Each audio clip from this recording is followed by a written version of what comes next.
주님의 이름으로 축원을 드립니다. 아멘. 제가 늘 불만이 우리 교회는 아멘이 작아요. 할렐루야. 힘을 내시기 바랍니다. 제가 새벽에 한 3시 50분쯤 깼는데요, 갑자기 하나님의 말씀이 저를 깨웠습니다. 어떤 말씀이 깨웠는가 하면요, 한번 따라해 주시겠습니까? 하나님은 우리의 피난처시요 힘이시니 환난 중에 만날 큰 도움이시라. 할렐루야. 이 말씀이 저를 깨우는 거예요. 그래서 그 말씀을 계속 마음에 되새기면서 기도하고 또 우리 성도님들을 위해서 기도하게 되었는데요, 여러분 보세요. 하나님은 우리의 피난처시니, 하나님은 우리가 어려움을 당할 때 보호자가 되어주신다는 거예요. 여러분, 우리가 이 땅에 살아가면서 우리의 보호자가 있다는 게 우리가 얼마나 감사합니까? 여러분, 우리가 병원에 가서 응급수술을 받아야 될 때 누구를 가장 먼저 찾습니까? 보호자를 가장 먼저 찾는 거예요. 하나님이 우리의 보호자가 되어주신다는 거. 제가 그 새벽에 말씀을 붙들고 기도하는데 하나님이 나의 보호자가 되어주시고, 하나님이 이 팔구의 보호자가 되어주시고, 하나님이 우리 사랑하는 성도님들의 보호자가 되어주신다는 것이 얼마나 감사한지.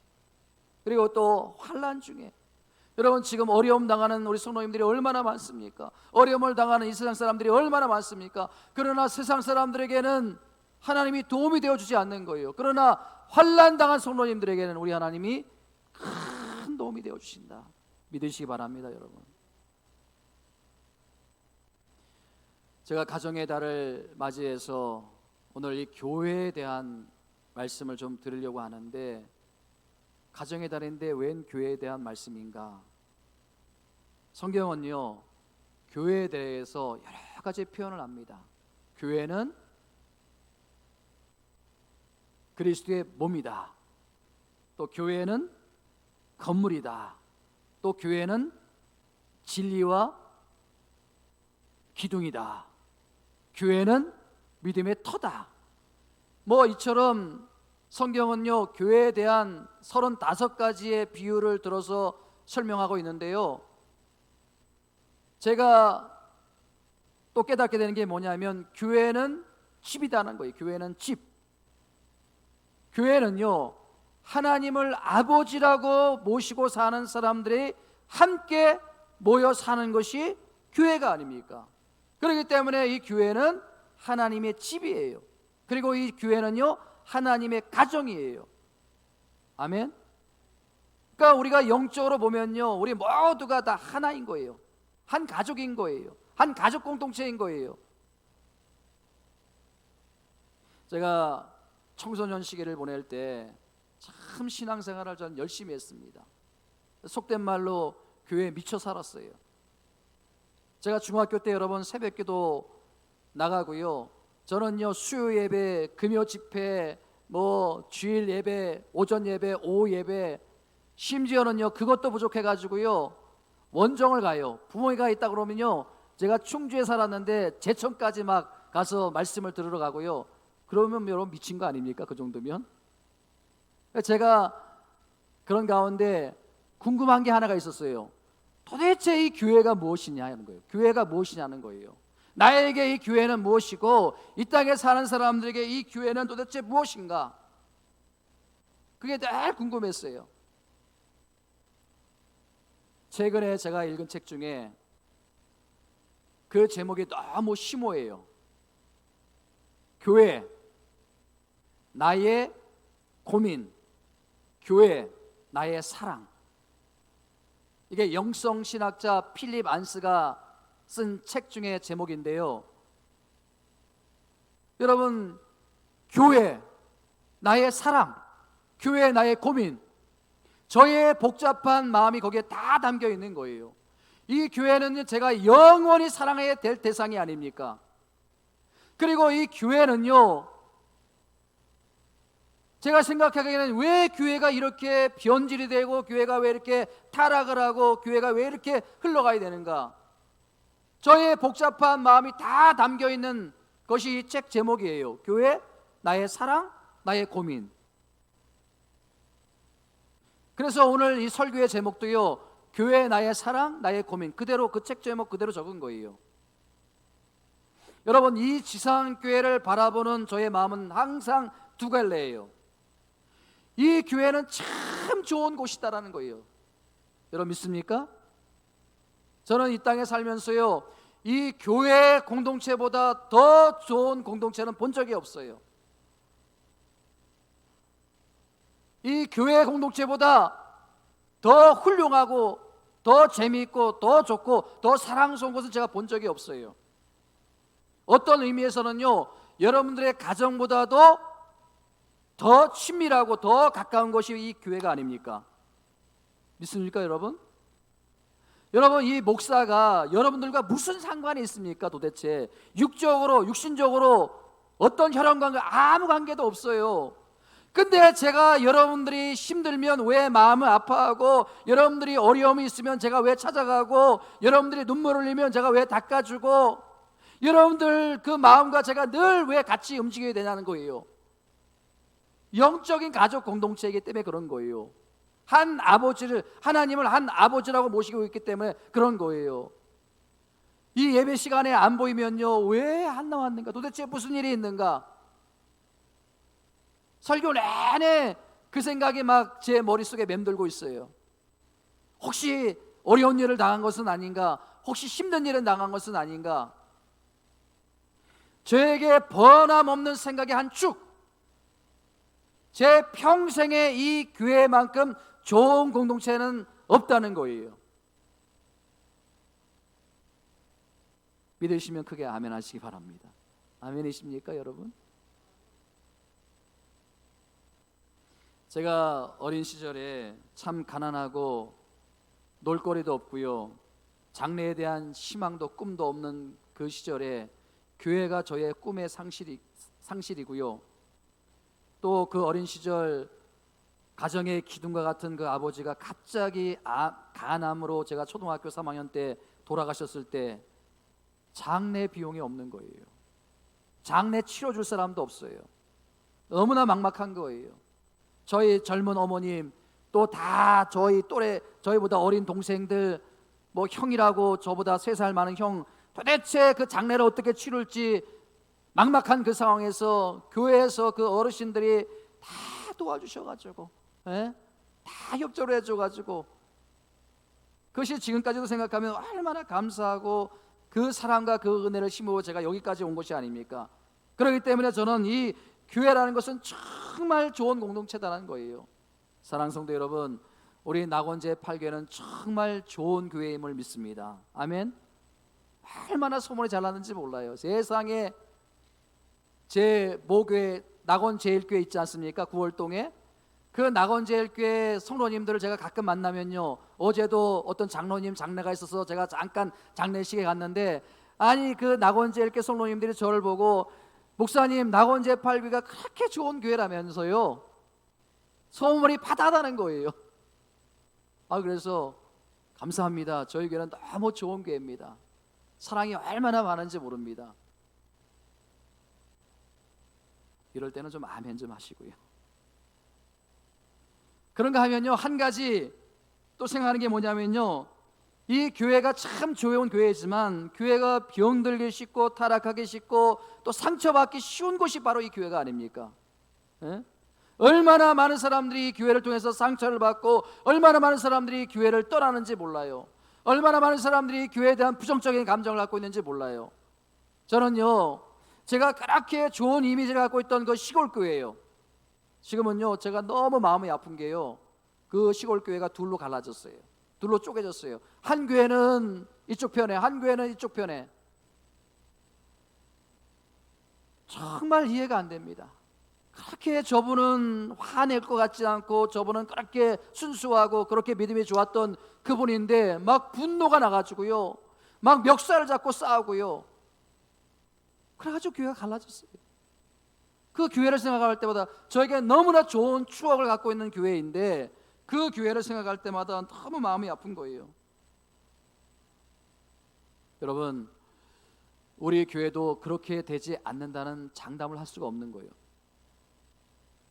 10년이 지난 뒤에, 아니 20년이 지난 뒤에 우리 교회가 그렇게 되지 않는다는 보장이 없는 거예요. 제가 그런 심란한 마음으로 가지고 이제 기도하는데 하나님께서 저에게 주신 메시지가 딱 하나 있어요. 그게 뭐냐면요, 너는 내 할 일만 열심히 하라. 교회는 내가 책임진다는 겁니다. 아멘. 여러분, 하나님의 교회는요, 주님의 교회는요, 하나님이 책임지실 줄 믿습니다. 여러분, 우리가 여기 앉아 있는 모든 분들이요, 하나님의 교회를 책임진다는 것은요, 하나님이 여러분들을 다 책임지신다는 거예요. 아멘. 그런 은혜를 체험하는 저와 여러분들이 되길 주님의 이름으로 축원드립니다. 여러분, 제가 깨달은 게요, 교회에 대한 걱정은 내려놓자는 거예요. 그리고 기도하자는 거예요. 제가 여러분들을 위해서 걱정한들, 제가 여러분들을 위해서 무엇을 해드릴 수 있겠습니까? 그러나 하나님께서는 여러분들을 다 책임져 주시고 여러분들에 대한 계획을 다 갖고 계신 거예요. 아멘. 여러분들의 인생, 여러분들의 가정, 여러분들의 모든 직장, 여러분들의 사업도 다 하나님께서 책임지고 계신다는 것을 믿으시기 바랍니다. 내가 할 수 있는 게 아무것도 없습니다. 따라합니다. 하나님이 하십니다. 이런 믿음이 회복되어지기를 주님의 이름으로 축원을 드립니다. 제가 이 하나님의 교회에 대해서 말씀드리면서 두 개의 기둥이 세워져야 되는데, 자, 우리가 세워야 될 첫 번째 기둥이 뭐냐면요, 사랑이라는 기둥이에요. 따라합니다. 사랑이라는 기둥이다. 제가 최근에 읽은 책 중에 웨인 코데로의 책이 있는데요, 그 책 제목이 뭐냐면요, 세상을 가슴 뛰게 하는 교회. 그 제목만 봐도 여러분 소망이 생기지 않습니까? 세상을 가슴 뛰게 하는 교회. 거기 부제에 보면요, 이렇게 되어 있어요. 하나님과 사람에게 사랑받는 10가지 특징. 하나님과 사람과 사랑받는 10가지 특징.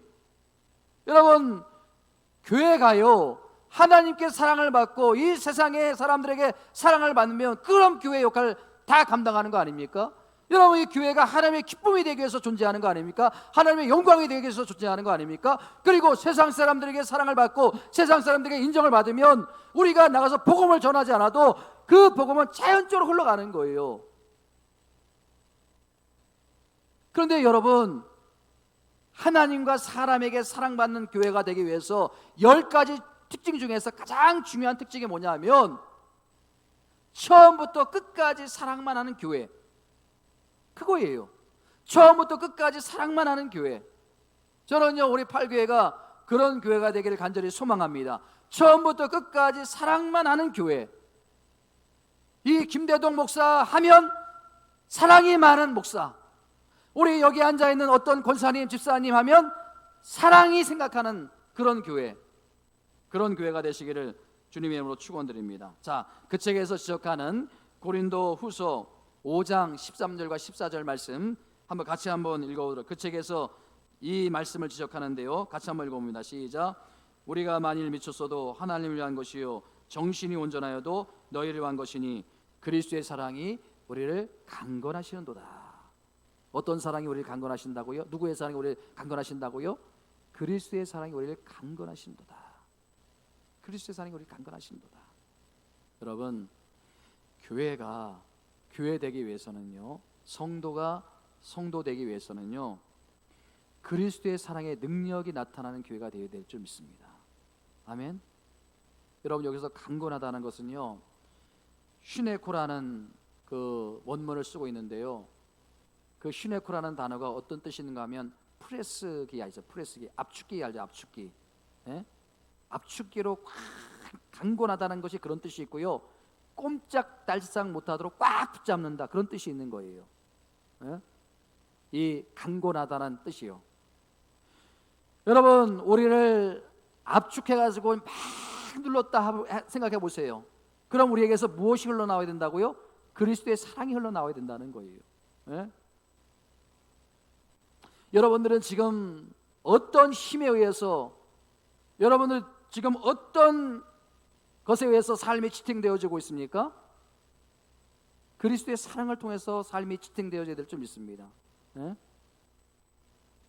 여러분, 제가 새벽에 3시 한 50분에 일어나가지고요, 새벽에 그렇게 기도하고 말씀 준비하고 또 이 자리에 서고 또 여러분들 위해서 기도해주고 또 여러분들의 눈물을 닦아주고 여러분들을 위로해주고 그 힘의 원동력이 무엇입니까? 그 힘의 원동력이 무엇이에요? 제가 여러분들과 무슨 상관이 있습니까? 바로 그리스도의 사랑이 나를 강건해 주시기 때문인 줄 믿습니다. 여러분들이 이 자리에 나온 것도 하나님의 사랑이 여러분들을 강건해 주셨기 때문에 이 자리에 나온 줄 믿습니다. 성령이 이끌지 아니하시면 아무도 이 자리에 나올 수 없다라고 말씀하고 있어요. 사랑하는 성도 여러분, 그리스도의 사랑이 여러분들을 강건해 주시기를 주님의 이름으로 축원을 드립니다. 여러분, 우리가 예수의 사랑에 미치면 되는 거예요. 하나님의 사랑에 미치면 되는 거예요. 제가 지난 한 주간 교회에 대해서 많은 생각을 하면서요, 오늘 본문 이 사도행전 2장 말씀을 다시 펴게 되었는데요. 왜냐하면 이 사도행전 2장은요, 교회에 대한 가장 이상적인 모습을 보여주기 때문에, 이 교회가 어떻게 태동이 되고 어떻게 시작이 되었는지 잘 보여주고 있기 때문에 제가 이 교회를 생각하면서 사도행전 2장 말씀을 다시 폈는데요. 여러분, 제가 목사가 아닙니까? 제가 여러분 7년 동안 신학 공부를 하지 않았습니까?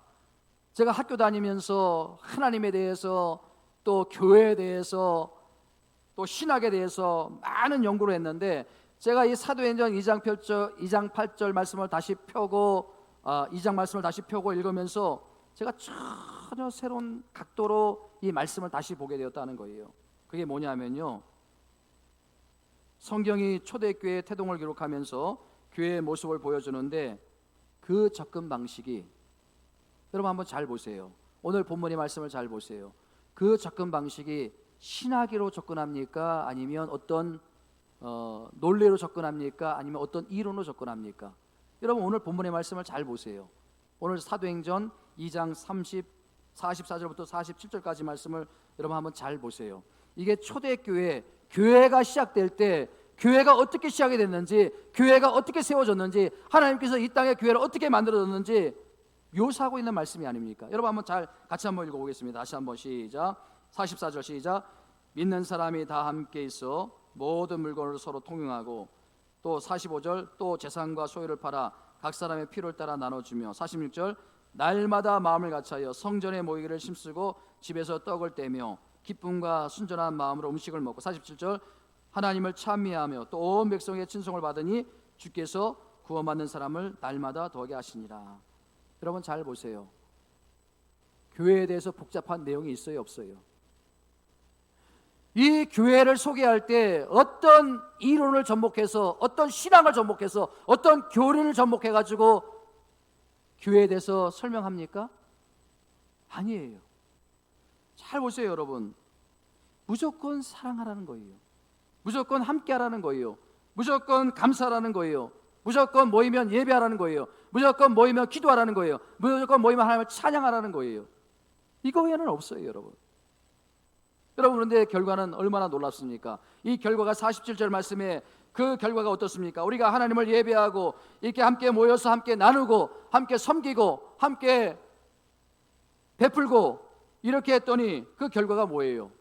47절 말씀 끝에 보니까 주께서 구원받는 사람을 날마다 더하게 하시니라. 사랑하는 성도 여러분, 따라합니다. 부흥은 하나님이 주신다. 아무리 목사가 노력해도, 아무리 여러분들이 전도를 많이 해도 부흥은 하나님이 주셔야 되는 거예요. 하나님의 손에다. 어떤 교회가 부흥하는가? 잘 보세요, 여러분. 이 어떤 교회가 부흥하는가? 여러분 보세요. 무슨 신학으로 접근하는 것도 아니고, 어떤 이론을 가지고 접근하는, 어떤 교리로 접근하는 것이 아니고, 여기에 보면 44절부터 47절까지 말씀에 보면 사랑을 표현하고, 사랑. 그러니까 여러분, 교회는요 사랑하는 곳이에요.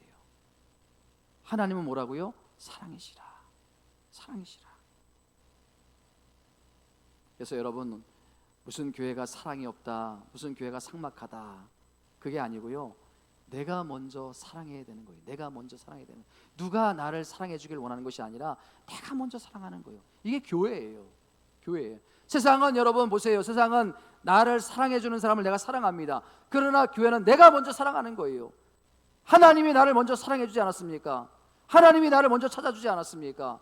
하나님이 나를 먼저 찾아준 게 복음이 아닙니까? 범죄한 아담이 숨었을 때 아담이 하나님을 찾은 것이 아니라 하나님이 아담을 찾아준 것이 아닙니까? 그리고 먼저 아담을 사랑해주고 하와를 사랑해준 게 아닙니까? 교회는요, 사랑하는 곳인데 내가 먼저 사랑하는 거예요. 제가 오늘 사랑과 관련해서 두 가지 말씀을 드리려고 하는데, 교회의 건강성을 재는 가장 중요한 척도는 사랑이라는 것입니다. 이게 무슨 말씀인지 제가 설명을 해드리려고 하는데 한번 잘 들어보세요. 여러분, 고린도 교회 아시죠? 고린도 교회. 이 고린도 교회는요, 두 가지 특징이 있고 두 가지 양상이 있는 교회예요. 첫 번째 특징이 뭐냐면요, 자, 고린도전서 1장 5절부터 7절까지 한번 읽어봅시다. 고린도전서 2장 5절부터 7절까지 시작. 이는 너희가 그 안에서 모든 일 곧 모든 언변과 모든 지식의 풍족함으로 그리스도의 증거가 되어 너희 중에 견고하게 되어 너희가 모든 은사에 부족함이 없이 우리 주 예수 그리스도의 나타나심을 기다림이라.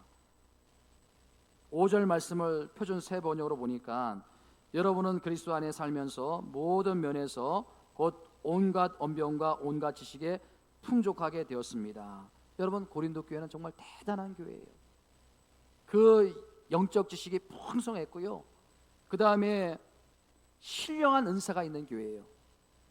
방언의 은사가 있고요, 또 방언을 통역하는 통변의 은사가 있고요, 병 고치는 은사가 있고요, 예언의 은사가 있고요, 각종 신비로운 은사가 다 있는 교회가 고린도 교회예요. 정말 대단한 교회예요. 저는 이 고린도 교회를 사모합니다.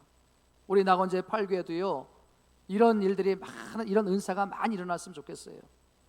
아멘. 그런가 하면 이 고린도 교회의 또 다른 특징이 하나 뭐냐면요, 자, 고린도전서 1장 11절부터 13절까지 말씀을 같이 한번 읽어보도록 하겠습니다. 시작. 내 형제들아, 글로의 집의 편으로 너에게 대한 말이 내게 들리니 곧 너희 가운데 분쟁이 있다는 것이라. 내가 이것을 말하거니와 너희가 각각 이르되 나는 바울에게, 나는 아볼로에게, 나는 게바에게, 나는 그리스도에게 속한 자라 한다는 것이니. 자, 13절 말씀 시작. 그리스도께서 어찌 나누었느냐? 바울이 너를 위하여 십자가에 못 박혔으면 바울의 이름으로 너희가 세례를 받았느냐? 여러분, 이게 고린도 교회의 또 다른 양상이에요. 그러니까 여러분, 고린도 교회는요, 은사가 충만한 교회. 그런가 하면 분쟁이 있고 싸움이 있는 교회. 두 가지 양상이 있는 교회, 두 가지 특징이 있는 교회. 그렇다면 성경에서 이 사도 바울은 고린도 교회를 어떻게 평가하느냐? 어떻게 평가하느냐? 자, 그 평가가 고린도전서 3장 1절과 2절 말씀에 나와 있습니다. 고린도전서 3장 1절과 2절 말씀 같이 한번 읽어봅니다. 시작. 형제들아, 내가 신령한 자들을 대함과 같이 너에게 말할 수 없으니 육신에 속한 자 곧 그리스도 안에서 어린아이들과 대함과 같이 하노라. 또 12절 말씀 시작.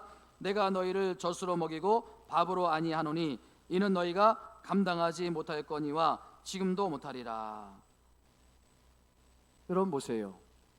고린도 교회는요, 영적 지식이 충만한 교회예요. 신령한 은사가 있는 교회예요. 방언의 은사가 있는 교회예요.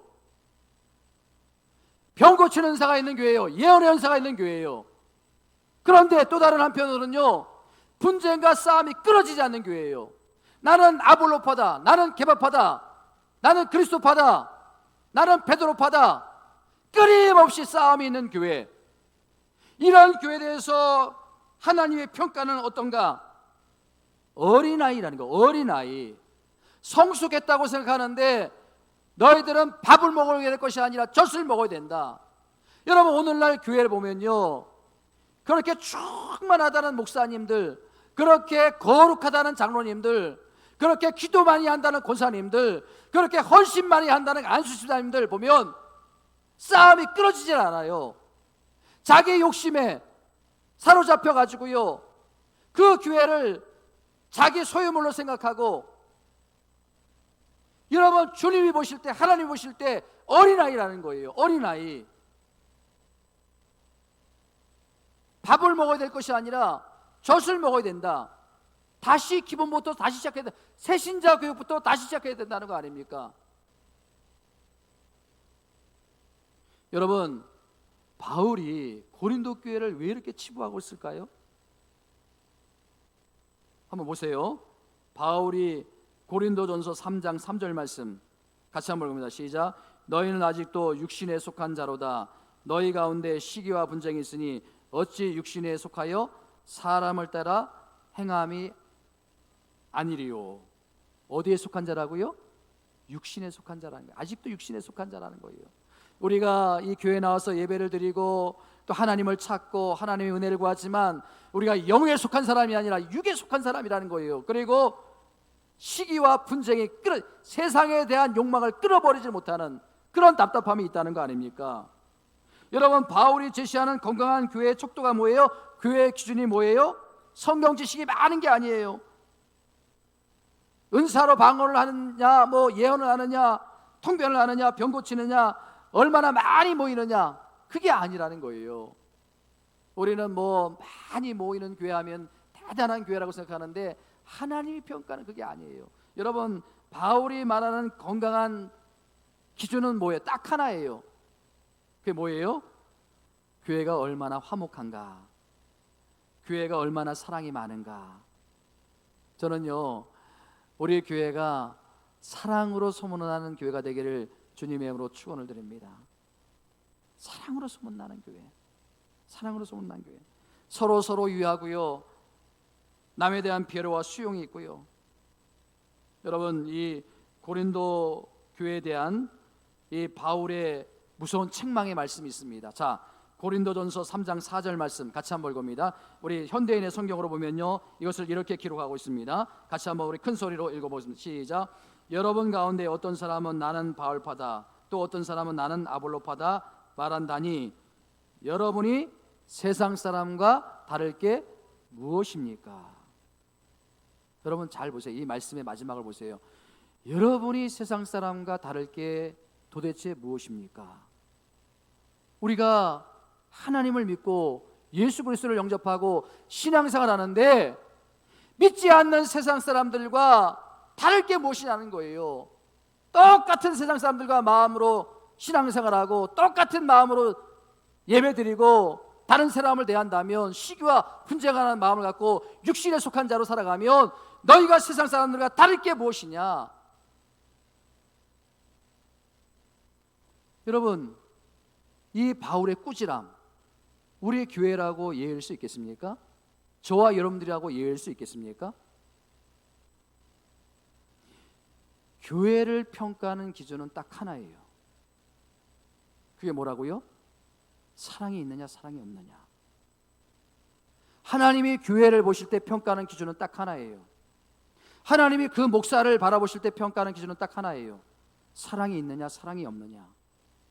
얼마나 많이 모이느냐, 얼마나 큰 건물을 졌느냐, 거기에 있지 않습니다. 사랑이 있느냐 없느냐. 제가 중요한 말씀 한 말씀을 여러분들과 같이 읽으려고 하는데, 갈라디아서 5장 6절 말씀 같이 한번 우리가 말씀의 의미를 생각하며 한번 읽어보도록 하겠습니다. 시작. 그리스도 예수 안에서는 할례나 모할례자나 효력이 없으되 사랑으로서 역사하는 믿음뿐이니라. 할렐루야. 여러분, 이 성경, 이 한글 성경에는 분명하지 않아요. 그러나 우리가 원문을 보고 영어 성경을 해석하면 그 뜻이 분명합니다.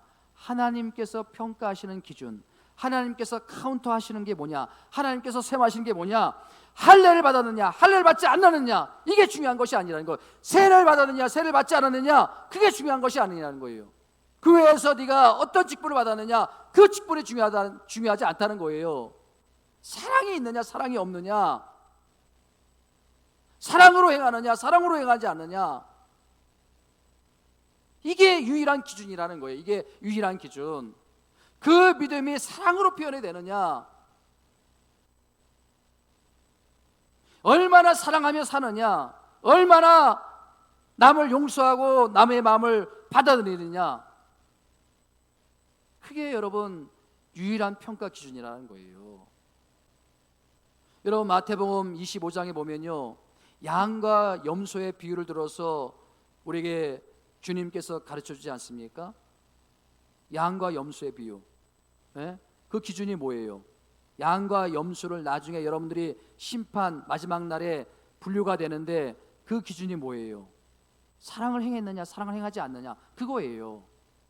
못 먹고 못 입고 굶주리는 사람을 마음이 가가지고 그 사람에게 그렇게 도움을 주었느냐 안 주었느냐, 그거에 따라서 나눠진다는 거 아닙니까?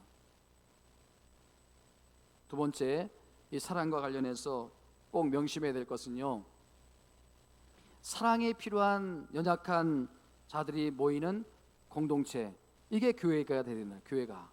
예? 여러분 로마서 14장 1절 말씀 같이 한번 읽어봅니다. 시작. 믿음이 연약한 자를 너희가 봤되 그 의견을 비판하지 말라. 또 15장 1절 말씀 같이 읽습니다. 시작. 믿음이 강한 우리는 마땅히 믿음이 약한 자의 약점을 담당하고 자기를 기쁘게 하지 아니할 것이요. 여러분, 때로는 나를 힘들게 하고 나를 괴롭히는 사람들이 왜 교회에 없습니까? 교회에 많지요, 그렇죠? 그러나 그 사람일지라도 내가 감당할 사람이구나, 내가 감당해야 되구나, 그런 마음을 가지라는 거예요. 예? 여러분이 목회를 하다 보면요, 힘들게 하는 분들이 많이 있어요.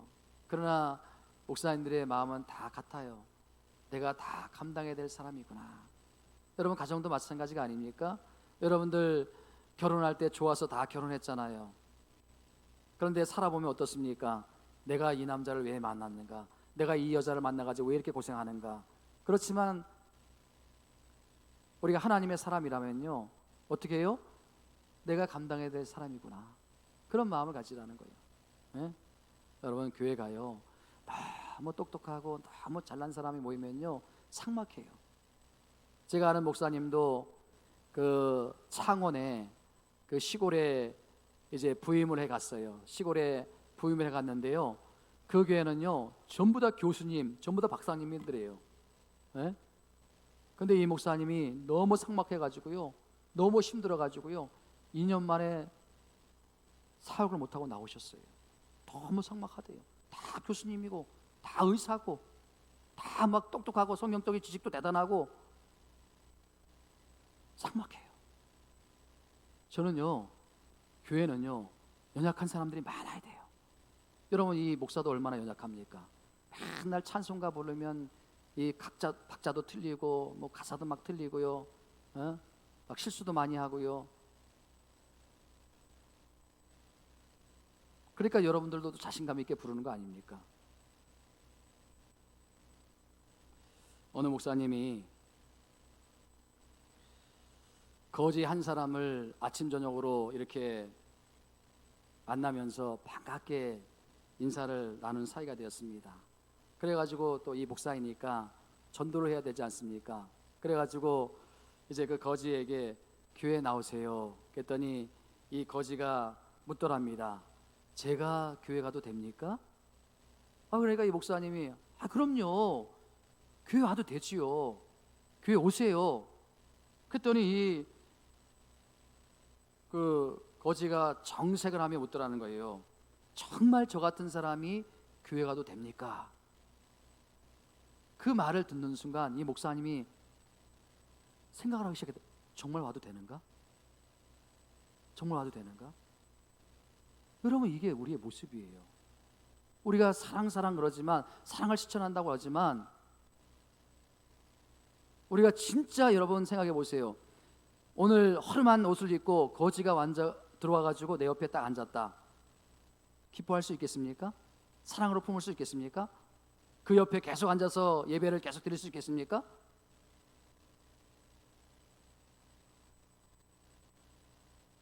여러분 마태복음 9장 12절 말씀 같이 한번 읽어보도록 하겠습니다. 마태복음 9장 12절 시작. 건강한 자에게는 의원이 쓸데없고 병든 자에게야 쓸데있느니라. 나는 의인을 본 것이 아니라 죄인을 불러왔노라. 죄인을 불러왔노라. 우리 교회는요 연약한 분들, 힘든 분들, 또 세상에서 왕따 당하신 분들, 세상에서 외로우신 분들, 이런 분들이 오는 게 교회예요.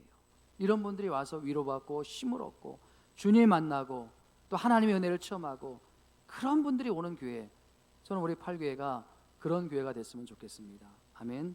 마지막으로 제가 한 말씀만 드리고 말씀을 마무리하려고 하는데요, 제가 어떤 목사님 설교를 들으면서 제가 참 감동과 은혜를 많이 받았는데요, 이 목사님께서 어느 여순장님 이제 뭐 구역장 모임이죠, 구역장 모임을 가졌다고 합니다. 그래서 찬양을 불렀는데, 가스펠송을 불렀는데 이 가스펠송을 불렀어요. 약할 때 강함 대신에 나의 보배가 되신 주, 나의 모든 것, 주 안에 있는 보물 나는 포기할 수 없네. 주 나의 모든 것. 이거를 너무 은혜롭게 우리 여순장들과 함께 부르고 난 다음에 이제 이 목사님이 기도회를 인도하기 전에 이제 여순장님들에게 질문을 했습니다. 주 안에 있는 보물을 포기할 수 없다. 우리가 이 찬양을 불렀는데 여러분들은 도대체 포기할 수 없는 보물이 무엇입니까? 이렇게 물었다고 합니다. 여순장님들이 쭉 돌아가면서 이야기를 나누는데요, 한 여순장님이 이런 간증을 하셨다고 합니다.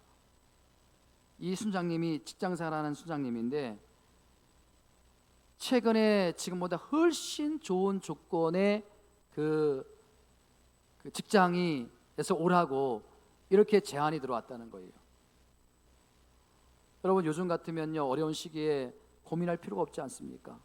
아니, 그렇게 뭐 페이도 많이 주고요, 월급도 많이 주고요, 일도 편하고요, 그 다음에 또 시간도 좋고요, 고민할 필요가 없는 거예요. 갈등할 필요가 없는 거예요. 예? 근데 세상에 이 순장님이요, 고민하고 갈등하고 고뇌하고 기도하다가 결국 그 좋은 직장 제안을 포기했어요. 두 가지 이유 때문에. 첫 번째 이유는 뭐냐면요, 지금 다니는 직장은 자기가 순장 역할을 그걸 계속 맡아서 할 수 있는데 새로운 직장에 가면 자기가 순장직을 내려놓아야 되는 상황이에요. 그렇기 때문에 자기가 좋은 조건 직장을 포기한 거예요. 더 심각한 것은 그 다음이에요. 뭐냐면요, 그 지금 다니는 직장 동료 중에 남편이 식물인간이 돼가지고 24시간 누워있는, 그래가지고 너무 힘들게 직장생활하는 동료가 있는 거예요. 그래서 자기가 힘들어하는 그 직장 동료를 섬겨주고 도와주고 함께 해주기 위해서, 자기가 만약 좋은 직장으로 옮기면 그 식물인간 남편을 혼자 돌보는 그 직장 동료가 너무 힘드니까, 너무 외로우니까 내가 그 사람과 함께 해주기 위해서 그 좋은 조건의 직장을 어려움을 당한 지체를 섬기기 위해서 그것을 포기했다. 여러분, 이게 일반적인 우리의 상식으로는 말이 안 되는 이야기 아닙니까? 그렇죠? 근데 바로 이 순장님에게는 뭐가 강건한 거예요? 그리스도의 사랑이 강건한 거예요. 그렇기 때문에 우리가 도무지 이해할 수 없는 결정을 하는 게 아닙니까? 그렇게 담대하게 순장님이 간증을 하셨대요. 그 목사님이 그 간증을 다 듣고는 그 다음에 그 목사님께서 이렇게 말씀하신 것을 제가 그대로 읽어드릴게요. 그 목사님이 이런 말씀하셨어요. 저는 그 이야기를 듣는 순간 더 이상 기도회를 인도할 수가 없었습니다. 왜냐하면 막 눈물이 흘렀거든요. 그 이유가 있어요. 그렇게 눈물을 흘리는 이유가 있어요. 본인이 하나님의 일을 하기 위해서, 목사가 되기 위해서 신학 공부를 하고 목사 안수를 받고 그리고 사역을 하는데, 사역지를 선택하는데 항상 자기는 사역 선택을 하면서 좋은 조건만 선택을 했다는 거예요. 사택을 주고 또 사례금을 많이 주고 또 교회가 얼마나 크냐, 항상 좋은 조건만 선택을 해서 그렇게 지금까지 목회를 해왔는데, 이 순장님은 연약한 지체를 섬기기 위해서 그 순원들을, 그 구역원들을 돌보기 위해서 그 좋은 직장을 포기하고 그렇게 했다는 소리를 들으니까 자기가 목사이지만 너무 자기가 초라해지더라는 거예요. 그래서 자기가 눈물을 흘려서 막 눈물이 나와가지고 더 이상 기도회를 인도할 수가 없었다. 그런 이야기를 제가 들었는데요. 여러분, 우리가 신앙생활 하면서 정말 여러분 내려놓는 게, 포기하는 게 뭐가 있습니까? 여러분, 다 내가 가질 건 내가 다 가지고 내가 할 거 다 하고, 그러면서 신앙생활 하는 거 아닙니까? 저도 얼마나 이 이야기를 듣는데 찔림을 받았는지 몰라요. 사랑하는 성도 여러분, 우리가 신앙의 길을 걸어가는 것은요, 십자가의 길을 걸어가는 거예요. 좁은 길을 걸어가는 거예요. 넓은 길은 사람들이 다 가는 길 아닙니까? 여러분, 우리가 십자가를 지기 위해서는 어떻게 하라고요? 나를 부인하고 자기가 져야 될 십자가를 져라, 이렇게 말씀하고 있거든요. 사랑하는 성도들, 말씀을 마무리합니다. 주님께서 이 땅에 계실 때 눈물을 흘리며 드렸던 기도문, 우리가 이것을 읽고 말씀을 마치려고 하는데, 예수님께서 그렇게 이 땅에 계시면서 간절하게 기도했던 게 뭐냐면요, 같이 한번 읽어봅니다. 우리 요한복음 17장 21절 말씀 같이 한번 읽어봅니다. 시작. 아버지여, 아버지께서 내 안에 내가 아버지 안에 있는 것 같이 그들도 다 하나가 되어 우리 안에 있게 하사 세상으로 아버지께서 나를 보내신 것을 믿게 하옵소서. 여러분, 예수님께서 그렇게 눈물로 기도했던 게 뭐예요? 제자들이 하나 되는 거예요. 믿는 그리스도인들이 하나 되는 거예요. 저는 간절히 소망합니다. 우리 8교회 성도님들이 하나가 되길 원합니다. 하나가 되되 특별히 뭐로? 그리스도의 사랑으로 하나가 되었으면 좋겠습니다. 그래서 여러분들이 그리스도의 사랑에 한 건 되어 가지고 이 땅에 그리스도의 사랑을 실천하는 일에 쓰임 받는 복된 여러분들이 다 되시기를 주님의 이름으로 축원을 드립니다. 우리 그 말씀을 생각하시면서